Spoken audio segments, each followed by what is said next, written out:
একটি সাধারণ ছেলে প্রথম ডেটেই একটি মেয়ের প্রেমে পড়ে যায়, কিন্তু মেয়েটি কোনো সাধারণ মেয়ে ছিল না। আর তার পরিচয় জানতে পেরে ছেলেটির মাথায় যেন আকাশ ভেঙে পড়ে, যা কিনা এই পুরো কাহিনীটাকেই নাড়িয়ে দেয়। তো আর কথা না বাড়িয়ে চলুন শুরু করা যাক আমাদের আজকের কাহিনী। মুভির শুরুতে আমরা সেইডি নামের একজন মেয়েকে দেখতে পাই, যে নিজের গাড়ি দিয়ে ওয়াশিংটন ডিসিতে যাচ্ছিল। গাড়ি চালানোর সময় তার কাছে ডক্টর ক্লাউডিয়ার কল আসে। সে সেইডিকে বলে, আজকে আমাদের অ্যাপয়েন্টমেন্ট ছিল। আমি জানি যে তুমি তোমার সহকর্মীর মৃত্যুর কারণে হতাশায় ভুগছ। এতে সেইডি বলে, আমি ওকে খুব ভালো মতো চিনতামও না, কিন্তু ও কিছুটা আমার মতোই ছিল। ডক্টর ক্লাউডিয়া তখন তাকে বলে, তোমাকে এই ঘটনা থেকে দ্রুতই বের হয়ে আসতে হবে, নয়তো এসব তোমার কাজে ব্যাঘাত ঘটাবে। কিন্তু সেইডি সেই মর্মান্তিক ঘটনাটি এখনও পুরোপুরি ভুলতে পারেনি। এরপর আমরা মুভির আরেকজন প্রধান চরিত্র কোলকে দেখতে পাই। সে একজন কৃষক ছিল আর চারাগাছের দোকানে কাজ করত। সেইডি একটি চারাগাছ কিনতে চাচ্ছিল, আর সে সৌভাগ্যবশত কোলের দোকানেই পৌঁছে যায়। সেখানে তার একটি চারাগাছ পছন্দ হয়ে যায়, যেটা সে কিনতে চাচ্ছিল।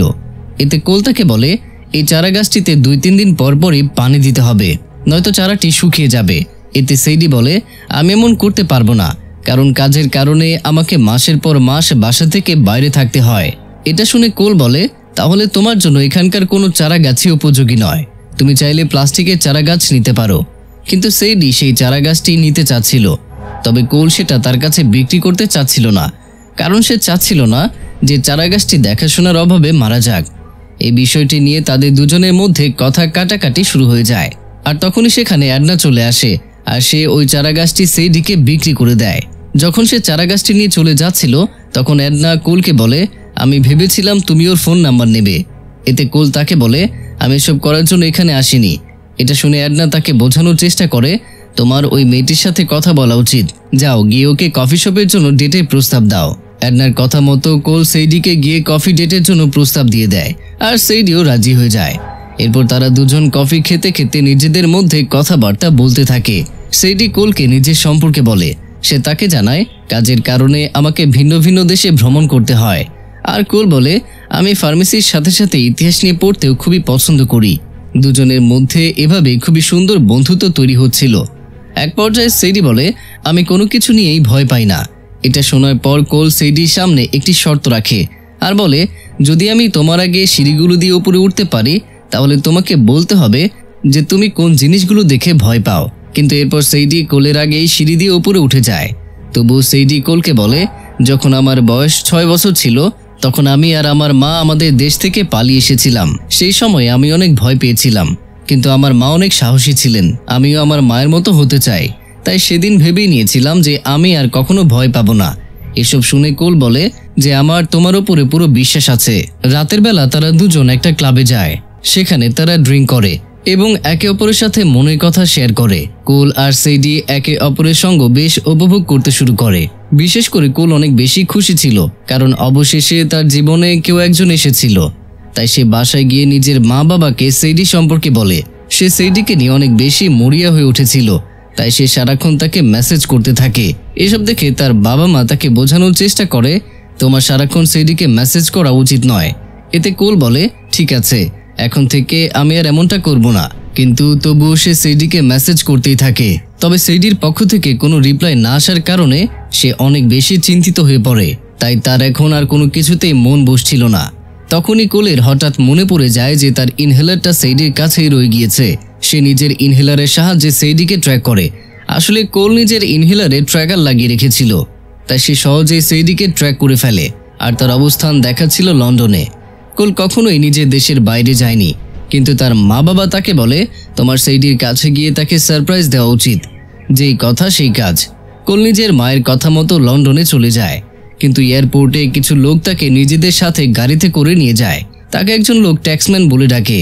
সেই লোকটি কোলকে বলে, তুমি তুরস্কে আমাদের ডেলিভারি থামিয়ে দিয়েছিলে, আবার বার্লিনে আমাদের লোকদেরকে মেরেছ, আর এখন পাসপোর্টের ঝামেলা। জানি না আমাদের লিডার সবসময় তোমার কথা কেন বলতে থাকে। এসব শুনে কোল সেই লোকটিকে বলে, আমি কোনো ট্যাক্সম্যান নই, বরং আমি তো সহজ সরল একজন কৃষক, যে লন্ডনে এসেছি নিজের প্রেমিকাকে সারপ্রাইজ দেওয়ার জন্য। কিন্তু তোমরা আমাকে না জানিয়ে কেন উঠিয়ে এখানে নিয়ে এসেছো? সেই লোকটি বলে, এখন তোমার আর কোনো বাহানা চলবে না, কিন্তু তুমি ভালো অভিনয় করতে পারো। একবারের জন্য আমাদের কাছে মনে হচ্ছিল যে হয়তো তুমি সত্যি বলছো। কোল বলে, আমি সত্যি কথাই বলছি, তোমরা চাইলে আমার পাসপোর্টও চেক করতে পারো। কিন্তু সেই লোকটি কোলের আর কোনো কথাই শোনে না এবং তাকে অত্যাচার করার জন্য তার ওপর একটা পোকাও ছাড়তে যাচ্ছিল। তখনই সেইডি পেছন থেকে এসে সেই লোকটিকে মেরে ফেলে। তারপর সেইডি কোলকে একটি বন্দুক দেয় আর বলে, আমাকে বাদ দিয়ে বাকি সবার উপরে গুলি চালাতে থাকো। কোল তো কিছুই বুঝতে পারছিল না, তাই সে সেইডিকে জিজ্ঞেস করে, এসব আসলে কি হচ্ছে আর এই লোকগুলোই বা কারা? এতে সেইডি বলে, তারা খারাপ লোক আর তারা আমাদের এজেন্টদের জন্য ষড়যন্ত্র করেছিল, কিন্তু তুমি এর মধ্যে ফেসে গিয়েছো। এরপর সে কোলকে নিজের সম্পর্কে বলে যে সে একজন সিআইএ এজেন্ট। এটা শুনে কোল অবাক হয়ে যায়। সে তাকে জিজ্ঞেস করে এই ট্যাক্সম্যানকে আর তারা আমাকে কোন ট্যাক্সম্যান ভাবছে। সেইডি এসব শুনে একটু রেগে যায় আর বলে, তাদের কি মনে হয় যে তাদের ষড়যন্ত্রে আমি ফেসে যাব? এখান থেকে আমরা এটা জানতে পারি ট্যাক্সম্যান আর অন্য কেউই নয়, বরং সেইডি নিজেই ছিল। এরপর এক এক করে সব গুন্ডাদেরকে সে মেরে ফেলে।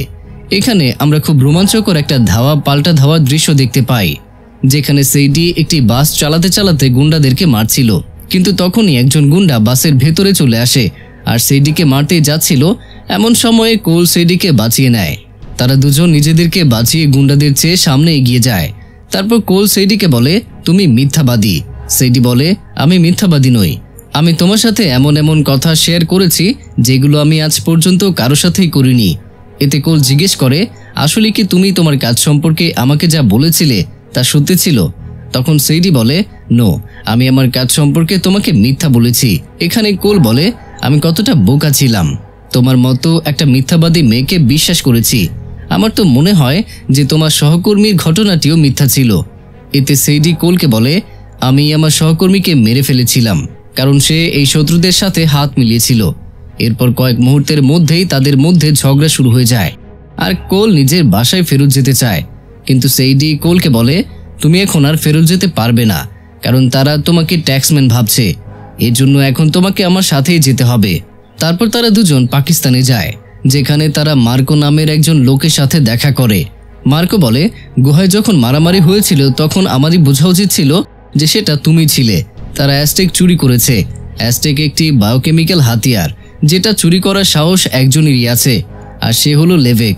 লেভেক ফ্রান্সের গোপন এজেন্টদের জন্য কাজ করত। সে বেশিরভাগ সময় মরুভূমির ময়দানেই কাটিয়েছিল। কিছুদিন পর সে নিজের জন্য কাজ করা শুরু করে দিয়েছিল, যেখানে অবৈধ হাতিয়ার কেনা এবং খুন করা তার জন্য খুবই স্বাভাবিক হয়ে গিয়েছিল। তাই যদি তাকে ধরতে চাও তাহলে সাবধানে থেকো, কারণ সে খুবই ভয়ঙ্কর একজন লোক। এসব শোনার পর সেইডি বলে, তাকে ধরার জন্য আমার তোমার লোকদের সাহায্যের প্রয়োজন। কিন্তু তখন একটি লাল শার্ট পরা লোক মার্কোকে পেছন থেকে গুলি করে দেয়। এরপর সে সেইডি আর কোলকে ধরে লেবেকের কাছে নিয়ে যেতে থাকে। তখনই একজন লোক নিজের গাড়ি দিয়ে সেই লাল শার্ট পরা লোকটিকে ধাক্কা দিয়ে দেয়, আর তারপর সেই গাড়িওয়ালা লোকটি তাদেরকে নিজের সাথে নিয়ে যাওয়ার চেষ্টা করতে থাকে। এরপর কাহিনীতে একজন তৃতীয় ব্যক্তির আগমন ঘটে, যে সেই গাড়িওয়ালা লোকটিকে মেরে ফেলেছিল। সেই তৃতীয় ব্যক্তিকে আবার সেই লাল শার্ট পরা লোকটি মেরে ফেলে। এখন এত কিছু এই জন্য হচ্ছিল কারণ কোলকে ধরে নিয়ে যাওয়ার জন্য লোভনীয় পুরস্কারের ঘোষণা করা হয়েছিল, আর এই জন্যই তারা তাদের পেছনে লেগে গিয়েছিল। সবকিছু মিলিয়ে কোল সেইডির ওপরে খুবই রেগেছিল। কোল ভাবে সেইডি শুধু পাসপোর্ট নিয়ে চিন্তিত। আসলে অ্যাজটেক এমন একটি ব্রিফকেসে রাখা হয়েছিল যেটা খোলার জন্য পাসপোর্টের প্রয়োজন হয়। সেইডির সহকর্মী অ্যালেনা সেই পাসপোর্টটি খুঁজে নিয়েছিল এবং সেই পাসপোর্টটি লেভেককে বিক্রি করার আগে সেইডি সেখানে পৌঁছে গিয়েছিল, আর সে ওই পাসপোর্টটি ধ্বংস করে দিয়েছিল।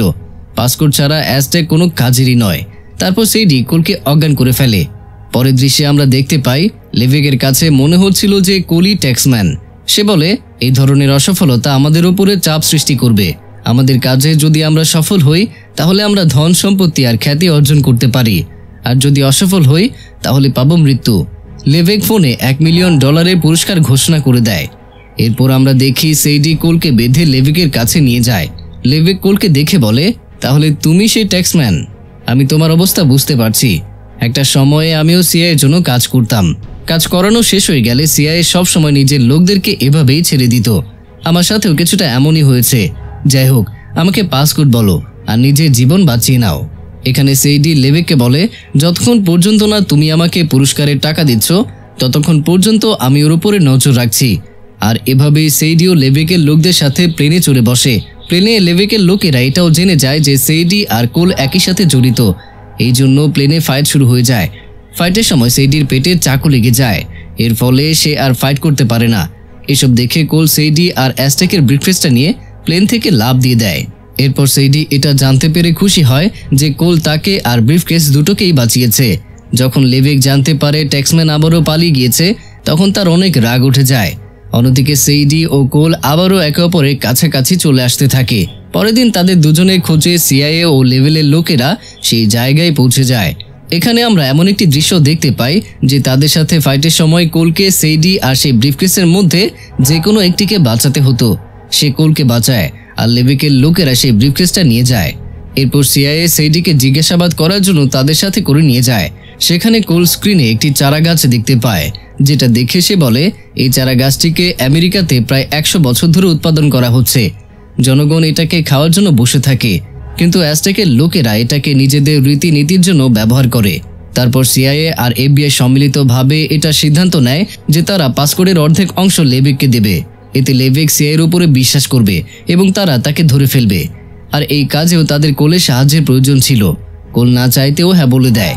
সেইডি কোলকে থামানোর চেষ্টা করে, কিন্তু তাতে কোনো লাভই হয় না। অন্যদিকে লেভেকের লোকেরা সিআইএর অফার পায়। কোল লেভেকের সাথে দেখা করার জন্য তার বলা জায়গায় গিয়ে হাজির হয়। লেভেক সিআইএর এজেন্টদেরকে মেরে ফেলে, যারা কোলকে দিক নির্দেশনা দিচ্ছিল।